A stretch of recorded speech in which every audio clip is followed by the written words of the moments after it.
Iran के शाह की लाठी से ना सुधरने वाला वाली तबरीज तुर्कों की लाठी से जरूर सुधरेगा।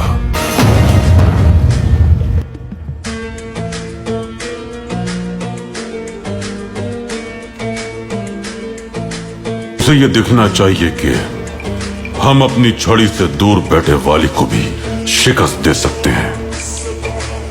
हमारे सुल्तान की शान में ये कहना भेजा नहीं कि वो अगर अपनी छड़ी बहरा असद में डाले तो बहरा रोम को भी हिला दे। क्यों बुलाया है मुझे यहाँ तुम लोगों ने? क्या कहना चाहते हो? मैं बुलाना चाहता था। तुम कौन हो? हाँ, अभी पता चल जाएगा।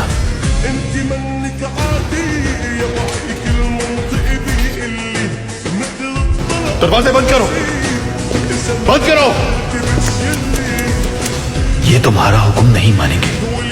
ये तुम्हारे नहीं, हमारे सुल्तान अब्दुल हमीद के सिपाही हैं। तुम यहाँ क्या कर रहे हो? हम उस खत का जवाब लेकर आए हैं जो तुमने हमारे सुल्तान को लिखा था। और वो जवाब क्या है?